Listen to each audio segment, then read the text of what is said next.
Espírito Santo de Deus, nós consagramos a Ti a nossa mente. Consagramos a Ti, Espírito Santo, a nossa compreensão, a nossa percepção das coisas. Vem retirar de nós, Espírito de Deus, todo falso discernimento, toda mentira do inimigo, da tentação que acabamos internalizando como verdade. Vem trazer clareza, Espírito Santo, às nossas resoluções. Vem nos conduzir no melhor caminho. Vem tocar os corações agitados, acalmar os corações agitados, Espírito Santo. Vem renovar a esperança, a fé nos corações. Faz-nos ouvir a Tua voz, que não seja a minha voz, a nossa voz, mas a voz do céu para cada filho, para cada coração nesse momento. Rogai por nós, Santa Mãe de Deus. Que sejamos dignos das promessas de Cristo. Amém. Amém. Como o Padre partilhou no início, amado, amada, a palavra que eu vou usar inicialmente é a mesma palavra de ontem, e depois eu vou usar também 1 Pedro 3,8. Mas nós vamos ler e acompanhar a mesma palavra de ontem, que o Padre está fazendo o desdobramento final, que ontem eu não encerrei. Eu disse, que era uma pregação que seria em 2 dias. Eu acho muito legal, a gente cria essa expectativa, para no outro dia a gente concluir aquilo que Deus já tinha falado, começado a falar no nosso coração. 2 Coríntios 13:11. Enfim, irmãos, alegrai-vos, trabalhai no vosso aperfeiçoamento, encorajai-vos, tende o mesmo sentir e pensar, vivei em paz. E o Deus do amor e da paz estará convosco. Veja bem, ontem o Padre falou sobre já alguns aspectos desse versículo. Ontem eu falei sobre a importância do alegrai-vos, do trabalhar no vosso aperfeiçoamento. Esse trabalhar no nosso aperfeiçoamento tomou 92% da minha pregação ontem, porque é muito profundo isso, E é um tema muito recorrente no cristianismo, sobretudo no catolicismo ao longo dos séculos, A perfeição cristã, Deus que nos chama à perfeição. Muitíssimos santos falaram sobre isso, Então hoje eu trouxe o desenvolvimento clássico sobre essa questão da perfeição, que é, todos os grandes autores cristãos ao longo dos séculos falaram sobre o combate dos vícios, dos pecados, sobretudo os pecados capitais, e o incremento, o alimentar, o cultivar as virtudes, que tem a ver com a perfeição. Agora eu vou falar sobre os outros aspectos. Começo falando sobre esse verbo aqui, encorajai-vos, E eu saliento que essa pregação vai ser também sobre relacionamentos, O Padre já disse no início, não só relacionamento de homem e mulher, também, do casamento, quero dizer, mas todos os tipos de relacionamento, Relacionamento com o irmão, relacionamento com o pai, relacionamento com os amigos. Nós estamos sempre em relação. Quem se relaciona bem, vive bem, vai ser feliz. A nossa vida é perpassada por relacionamentos. Você pode ver que muitas vezes o que machuca o nosso coração tem a ver com a traição, com a não aceitação, tem a ver com a nossa vida projetada nos outros em relação conosco, Então, encorajai-vos. Olha, como a gente precisa disso, nos nossos relacionamentos. Como a gente precisa saber encorajar um ao outro.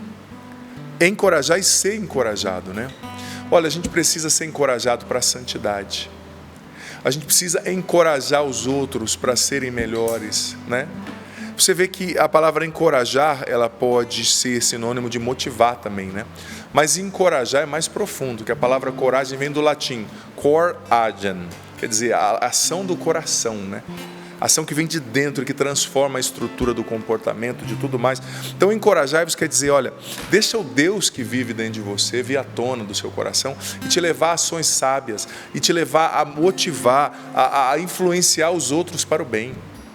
O ser humano, isso é fato científico, nós somos altamente influenciáveis.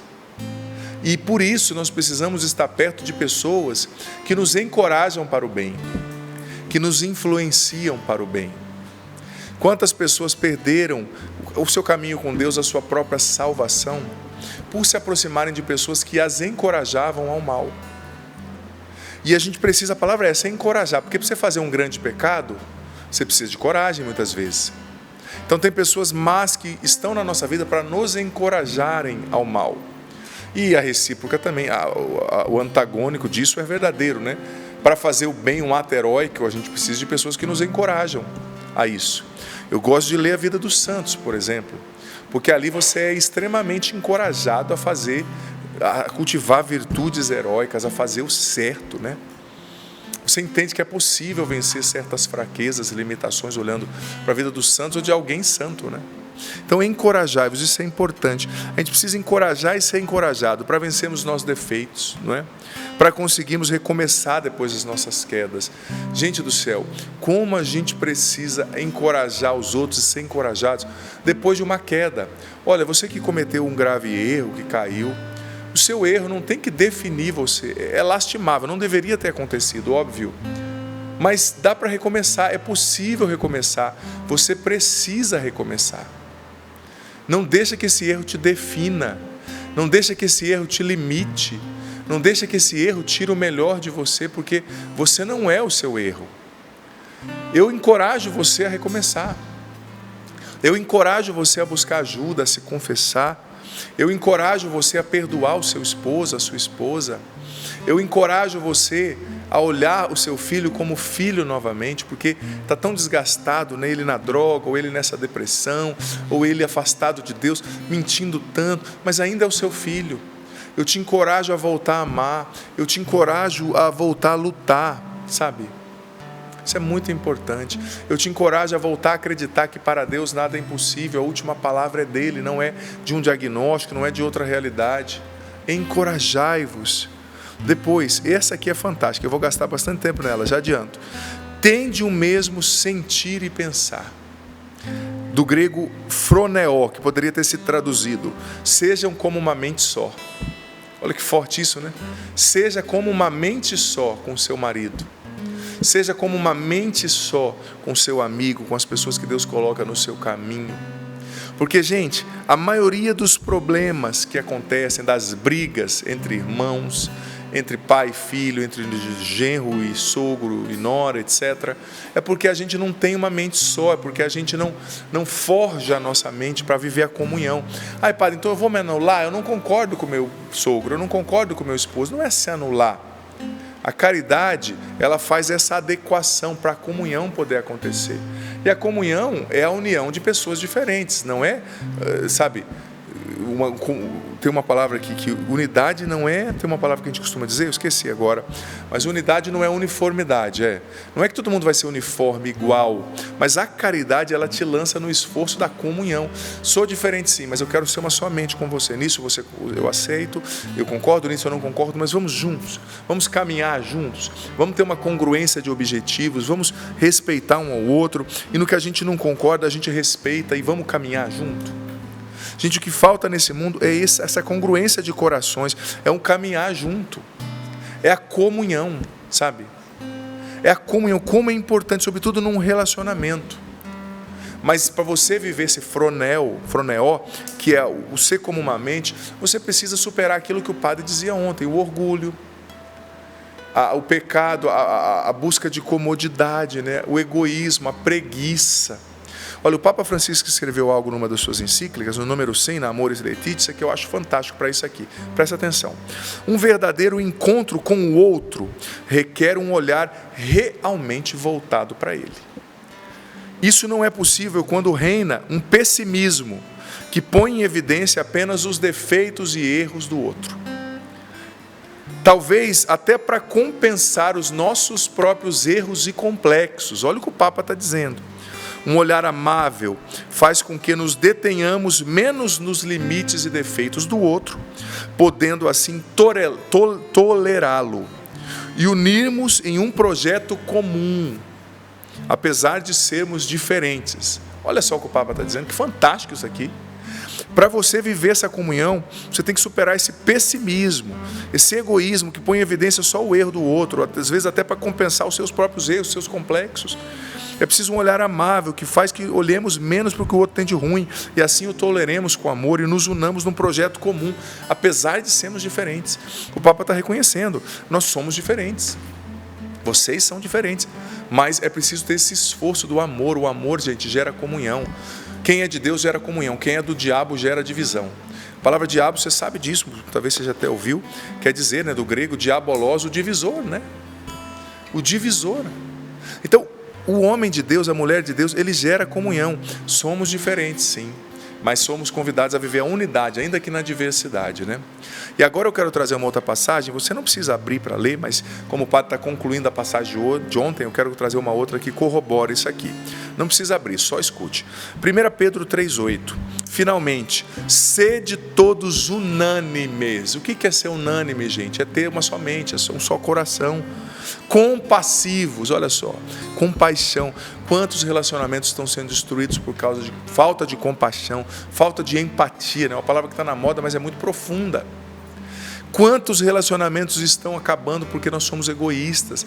A pessoa entra num relacionamento já querendo explorar o outro, querendo saber o que eu vou ganhar. Entra por causa do dinheiro do outro, entra por causa do algo que o outro quer dar, pode dar, né? Sede todos unânimes, compassivos, fraternos. Ou seja, ter esse sentimento de irmão, de fraternidade, misericordiosos. E no final, e humildes. Porque se não for humilde, você não consegue ser misericordioso, ser fraterno, ser compassivo, ser unânime. Olha a palavra de Deus nos ordenando, tá? Não é o padre que está dizendo. Estou trazendo esse fundamento para você entender. Sede unânime, sede compassivo. Guarda essas duas palavras, unânime e compassivo. E nós voltamos agora para aquele primeiro versículo. 2 Coríntios, capítulo 13, versículo 11. Volta para lá. Só citei para enriquecer. Então, olha o que o Papa disse. E olha o que essa passagem está dizendo. Ser unânime, uma só mente, fronel, caminhar junto, congruência de objetivos. Você sabe que, refletindo sobre ontem, Paulo, eu comentava com você, irmãos aqui na bancada, eu tive acesso a uma pesquisa fantástica, duas na verdade. Uma é a estatística do IBGE, né, que mostrou que de um ano para o outro aumentou 88,6%, né, os casos de divórcio no Brasil. Um salto de 386 mil casos para 420 mil em um ano. Né? Ou seja, você tem ali quase 50 mil a mais. 50 mil a mais não, desculpa, 40 mil, quase 40 mil a mais. Em um ano, né? E por que os divórcios acontecem? Você parou para se perguntar? Aqui é importante, nesse ponto da palavra, eu falar disso. Eu ontem estava estudando, Paulo, uma pesquisa que foi publicada, uma pesquisa científica feita na Inglaterra, mas os caras estudaram mesmo, não é uma coisa assim, eles acham, eles estudaram casais por décadas, que foi publicada num periódico inglês chamado Marriage and Family Review, que eles estudaram muitos casais e eles identificaram, não só no Reino Unido, nos Estados Unidos, em outros lugares, quais são as principais causas do divórcio. Isso é estatística, gente. Eu gosto de trazer essas coisas porque isso aqui não é. Você pode gostar ou não gostar, mas você não pode dizer que é mentira, porque tem pesquisa, né? Não é achismo. Sabe? Não é achismo. Então veja bem, a maioria dos casos tem a ver com a falta disso aqui que nós lemos. Estou trazendo do casal, né, do divórcio, mas isso pode servir para qualquer relacionamento. Falta de empatia, falta de compaixão, falta de companheirismo. As principais causas de divórcio, segundo a pesquisa publicada no Marriage and Family Review. Depois do divórcio, né, e antes eles conversam com os casais, durante e depois do divórcio. Primeira principal causa, eles cresceram individualmente, mas não como casal. Não houve o quê? Fronel, uma só mente, congruência de objetivos. Não houve parceria. Primeira causa de divórcio no mundo. Não haver parceria, crescer individualmente, não como casal. Olha, você que é casado, às vezes você é uma pessoa proativa, uma pessoa inteligente, uma pessoa fantástica, mas às vezes você vai ter que dar 3 passos para trás, em alguns momentos, para dar 5 para frente. Porque tem escolhas que você faz para desenvolver totalmente o seu potencial, que é fantástico. Estou falando aqui de relacionamento, casamento e caridade, tá, gente? Hoje a gente ouve por aí, você tem que explorar ao máximo o seu potencial. Claro que tem, Deus fica feliz que você cresce, mas a caridade é a regra para tudo. Se o seu explorar totalmente o seu potencial vai prejudicar a sua família, você tem que dar um passinho para trás e explorar sim, mas de uma maneira que não é kamikaze, entendeu? Meu marido é preguiçoso, só fica assistindo novela. Aí tudo bem, você vai, mas vai tentando trazê-lo, né, junto. Cresça trazendo o outro, nem que seja arrastado.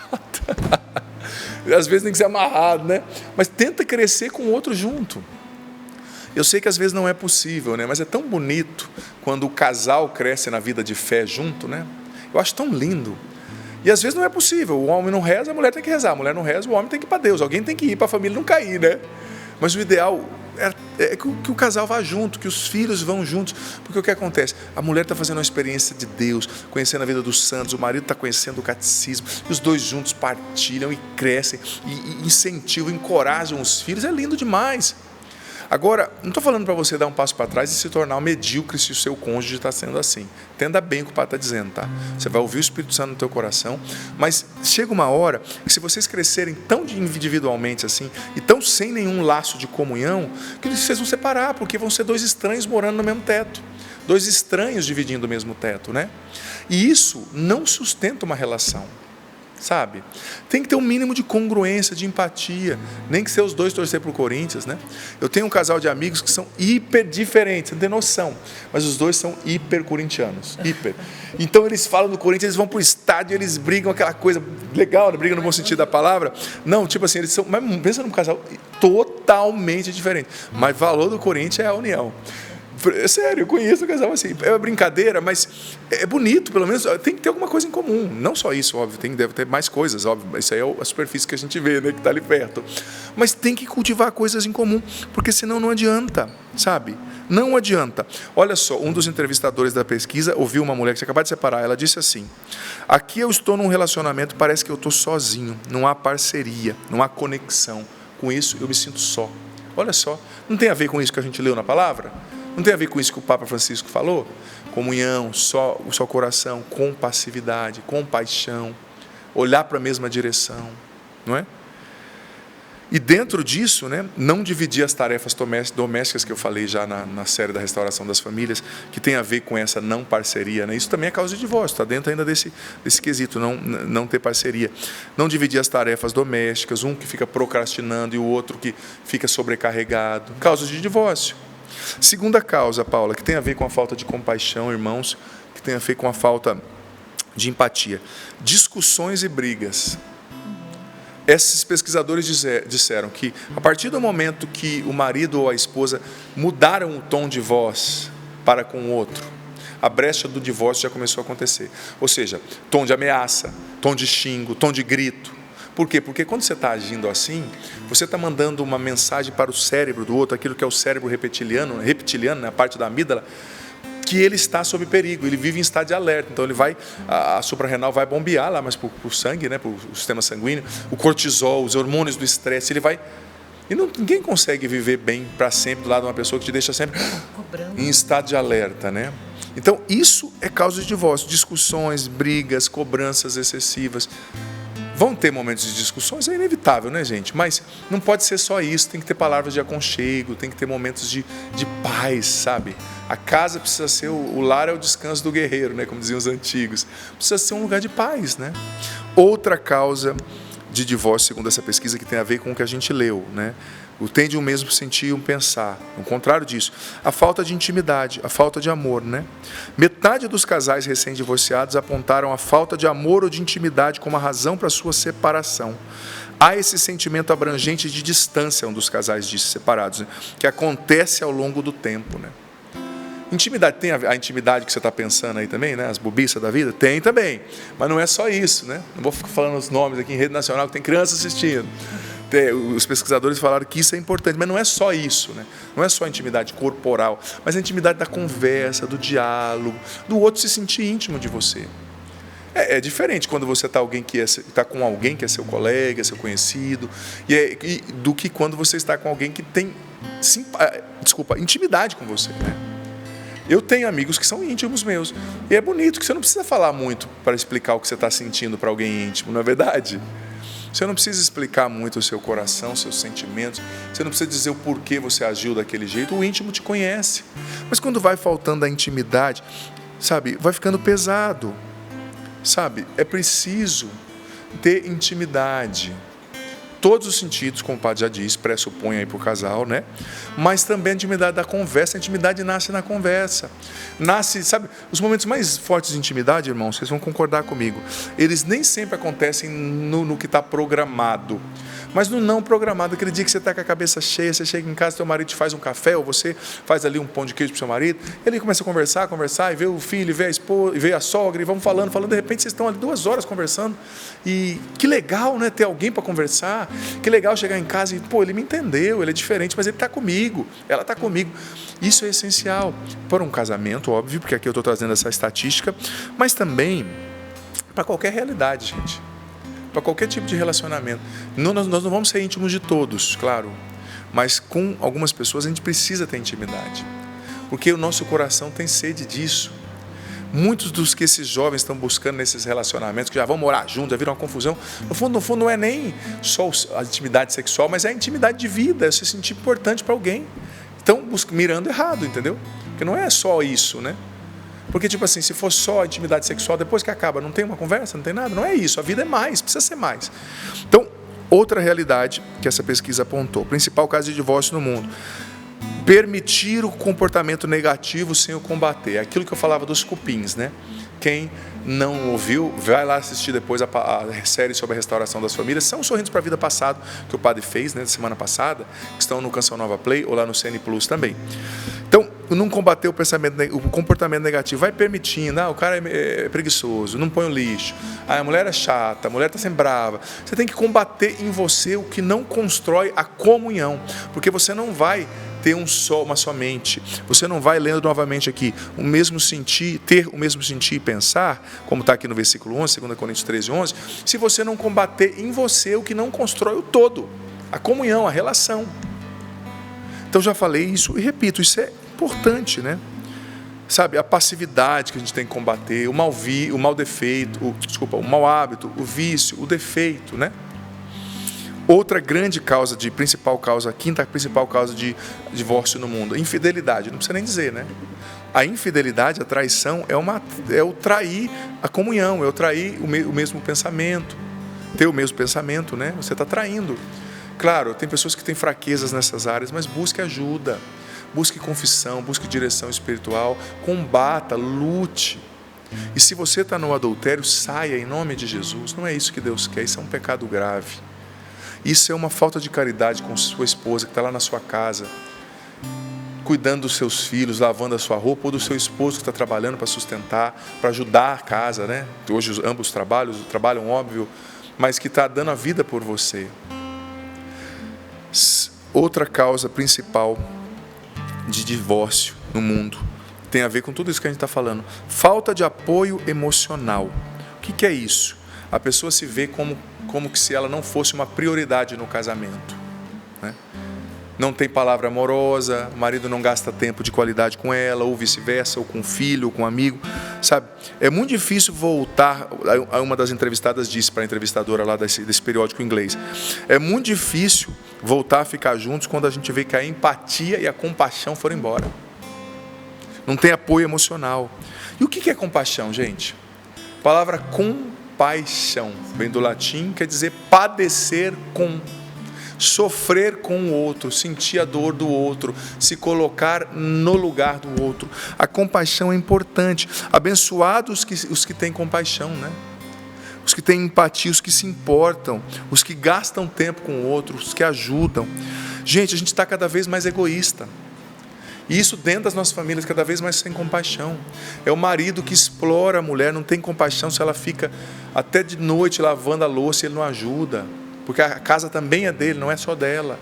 Ambos precisam assumir. A mulher a noite inteira acordando para dar mamar e o marido não tem compaixão para entender, ela precisa descansar e ficar um pouquinho com a criança. E falta compaixão demais, a gente está explorando os outros. E a gente, sabe, muita gente se gaba de explorar os outros. Quantos filhos que não têm o mínimo de compaixão e empatia com o pai, com a mãe? Eu falo para os filhos, seu pai serviu você, sua mãe serviu você a noite inteira, a vida inteira, desculpa. Mas, quando o seu pai e sua mãe ficam idosos, fica debilitado, você tem que virar a chave dentro de você, meu irmão. Minha irmã, está na hora de você começar a servir de algum modo. Você tem que começar a servir. Você não pode ficar explorando a sua mãe de 90 anos, de 80 anos, para ela fazer comida, para ela passar a sua roupinha do jeito que você quer, nem obrigado você fala. Vai na casa da mãe só para explorar.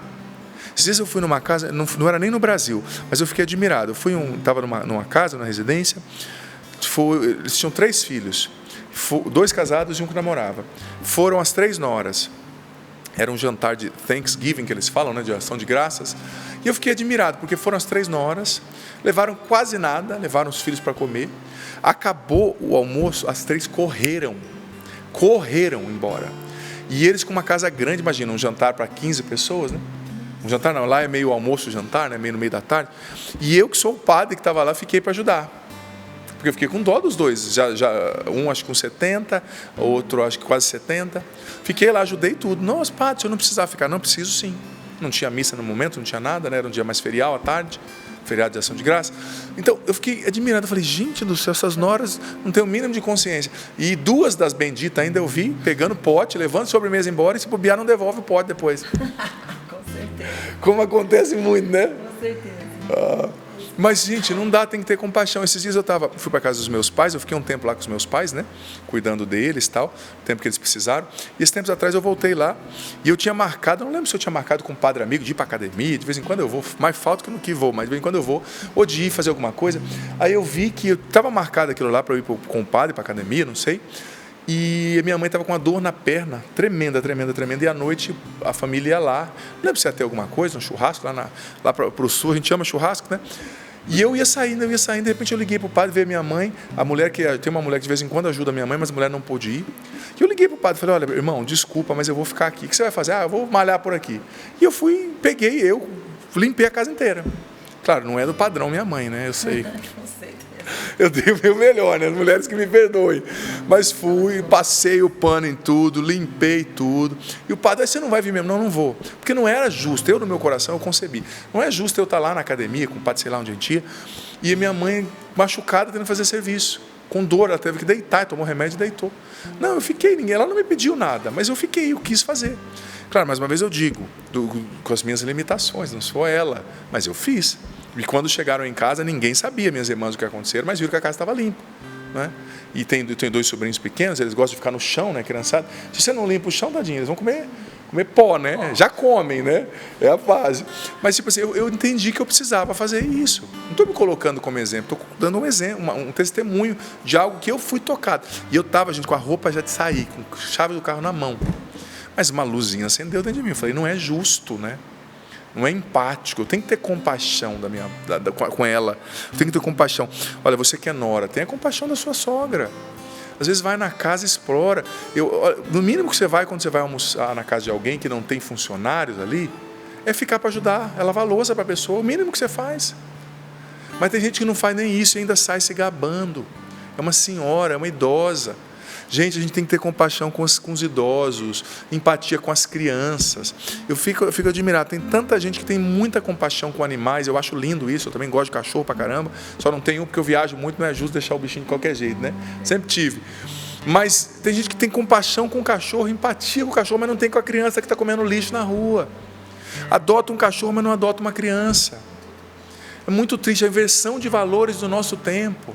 A gente tem que ter compaixão com as crianças. Criança dá trabalho. O idoso fica mais carentinho, com todo respeito, mas precisa de atenção, precisa ser escutado. Há quanto tempo você não para escutar um idoso? Para escutar a sua avó? Eu sei, é difícil. Para mim, que sou padre, às vezes é difícil, mas muitas vezes quando eu vou em casa, eu tenho uma avó lindona, a avó Geni, eu paro para escutá-la, né? Ela com aquele olhão azul, olhando bem, contando as coisas assim, eu acho tão bonito, né? Mas às vezes eu estou lá, meu dedo está coçando para ver o celular, para ver outras coisas, mas eu faço esse exercício. Compaixão.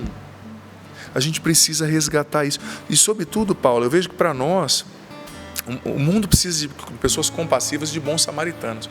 E para nós que lidamos com muita gente, eu acho que isso é um risco. Deus estava me incomodando muito, sabe? É um risco porque a gente está sempre com pressa. Nós na Canção Nova trabalhamos muito, que nem às vezes você que vem aqui, a gente sai do Sorrindo para a Vida, não é por mal. A gente tem 3 reuniões marcadas, porque para quem está vindo, nossa, a pessoa está aqui só para isso. E a gente está num dia de semana trabalhando, né? E tem as coisas da Canção Nova. Mas Deus tem tocado muito no meu coração, que não pode ser o povo. Cada pessoa é única. Claro, eu não vou conseguir parar para falar com todo mundo, mas eu preciso olhar para a pessoa, eu preciso perguntar o nome, eu preciso o mínimo que eu fizer. Se eu estiver correndo, eu falo, filho, eu preciso ir, mas eu falei com educação, eu olhei. Porque, gente, tem pessoas que estão morrendo do nosso lado. Quantas vezes em aeroporto, né? O pessoal às vezes fala, padre, o dia que você estiver cansado, não vai com roupa de padre, né? Pra você ficar mais tranquilo, vai de boné. Eu brinquei com eles. O que é o boné para quem tem 2 metros, né? Não esconde, né? Mas ultimamente eu particularmente gosto de viajar identificado como padre, né? Claro, um dia ou outro talvez sujou a camisa lá, não deu para você vir, mas eu gosto. Quando eu vou para fora do país, quando eu vou aqui. E quanto bem faz para uma pessoa, às vezes, de ver um padre. Ela viu um padre no avião, para ela já foi a resposta. Às vezes fora do país, pessoas que até falam outros idiomas que eu não falo, mas elas vêm, a gente se embola ali, né? E ela entende, nossa, Deus visita. E claro, não é só ser o padre e estar com a roupa de padre, mas é olhar, é dar atenção. E isso não quer dizer que eu vou sair dali e ficar 40 minutos com cada um. Não tenho tempo. Infelizmente, a nossa vida é corrida. Mas às vezes, sente o pouco que você faz. Esse tempo atrás eu estava num lugar, não lembro se foi num restaurante, uma pessoa falou, você é quem eu estou pensando? Eu já perguntei, depende, né?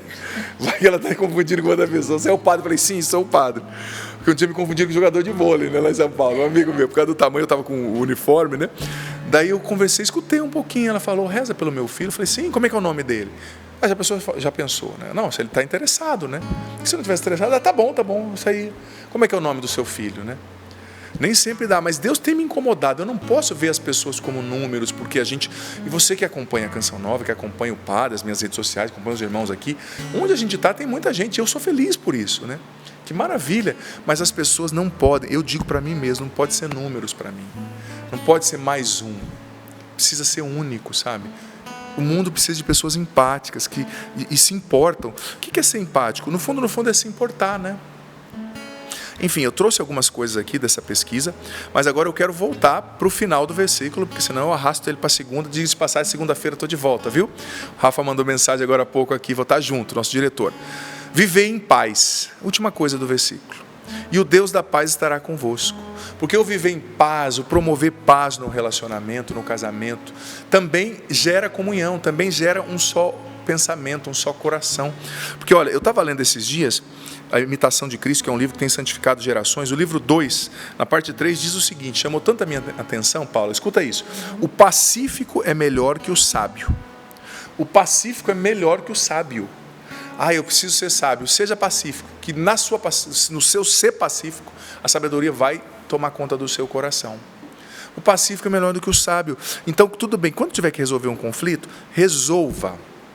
Mas quando não tiver, não fica todo dia. Tem gente que é assim, a mulher está com o marido, perdoou, mas todo dia ela traz uma coisa do passado, ou o homem também, né? Todo dia vai remoendo, todo dia tem um motivo para briga. Tem gente que viciou, parece que se não brigar não está bem. Seja um promotor de paz. Os pacíficos vão possuir a terra, sabe? Promover a paz, gente, é acreditar que o mal não compensa, é não buscar a vingança, é pagar o mal com o bem, como diz a própria palavra. Lá onde naquele versículo que nós estávamos lendo, Pedro, se nós continuássemos, ia falar, não pagueis o mal com o mal. Então, promover a paz é acreditar que o mal não é a solução, que o mal não compensa. Porque, veja bem, quando uma pessoa acredita que o mal compensa, é sinal que ela já foi catequizada pelo diabo. É sinal que o diabo já venceu nessa pessoa, já convenceu essa pessoa. Então, não escolha o mal para ter o bem. Escolha o bem, escolha gerar a paz, promover a paz, né? Sabe?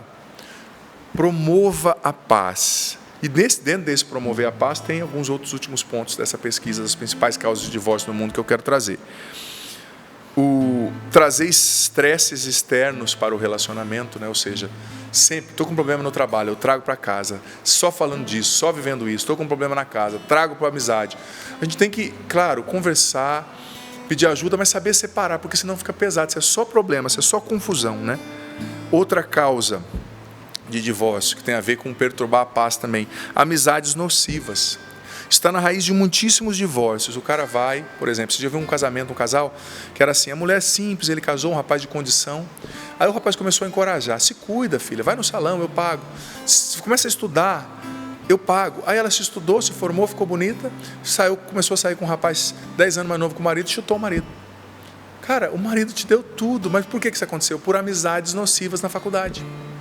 As meninas mais novas, mulheres que traem o marido, amizades nocivas perturbam a paz. Não ande com quem destrói a comunhão no seu relacionamento, com quem te leva a ser uma pessoa, sabe, que vai destruir a própria relação, o casamento, a família. Amizades nocivas estão nas raízes do divórcio. Vícios, problemas financeiros, né, a má gestão dos recursos, o não querer ter filhos também. Enfim, esses últimos eu estou trazendo de maneira mais só citando para você saber, né, quais são os principais casos de divórcio no mundo. São essas todas que o padre disse, né? E algumas eu não desenvolvi tanto, mas você entendeu, né? Fica a dica. Eu tenho certeza que dessa meia hora que eu estou pregando aqui deu para você entender muito bem, né?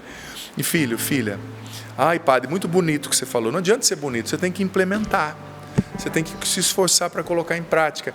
E isso, né, seja uma mente só, isso eu acho tão forte, né? Mais uma vez eu digo, não é anulação, é conversar, resolver o conflito, mas a vida não pode ser um constante conflito. Tem gente que sempre quer um motivo para brigar, sempre. O marido chega em casa cansado, a mulher já começa a brigar. Espera, deixa ele pelo menos tomar um café, pensar, ou vice-versa, né? Dá meia horinha para a criatura, por favor, tenha compaixão, se coloca no lugar do outro. Tem gente que é assim, é que eu estou sofrendo, mas o outro também está, tenha compaixão, não é só você que sofre. Mas a pessoa, tem gente que quando está sofrendo, fica 5 vezes mais egoísta, sabe? Não vê nada além do próprio sofrimento. Então, compaixão. Seja um só coração, fraternidade, unanimidade. E então, final do versículo, o Deus da paz estará convosco, né? E lhes dará a sua paz. Enfim, é isso. Segunda-feira o padre vai estar aqui, mas segunda já é um outro assunto que esse, graças a Deus, hoje, né, a gente concluiu. Mas vai ser um assunto muito importante também, que vai tocar o seu coração. Senhor, nós te agradecemos por essa palavra. Eu rezo pelos corações feridos, Senhor. Pelos corações machucados. Cura, Jesus. Os corações feridos pela decepção. Cura, Jesus, os corações feridos pela mágoa, pelo egoísmo próprio ou do cônjuge, ou do amigo, ou do familiar. Coloca, Senhor, mais empatia no nosso coração, mais compaixão. O mundo precisa de bons samaritanos.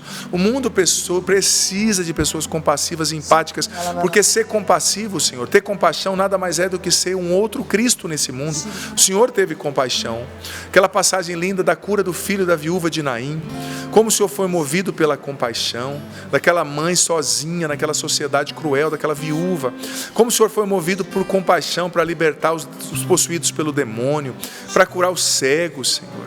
Para curar, Senhor, Maria Madalena, para tocar aquela mulher no poço de Jacó. Vem, Jesus, e nos liberta do egoísmo, da mania de só olharmos para nós. Dá-nos um coração manso e humilde, Jesus, um coração como o teu. E cura os corações fechados. O Senhor me traz ao coração pessoas com o coração fechado, porque foram muito magoadas. Não se torne aquilo que te feriu. Deixa o Senhor te curar e se torne um oásis de compaixão, de bênção de amor para aqueles que te rodeiam.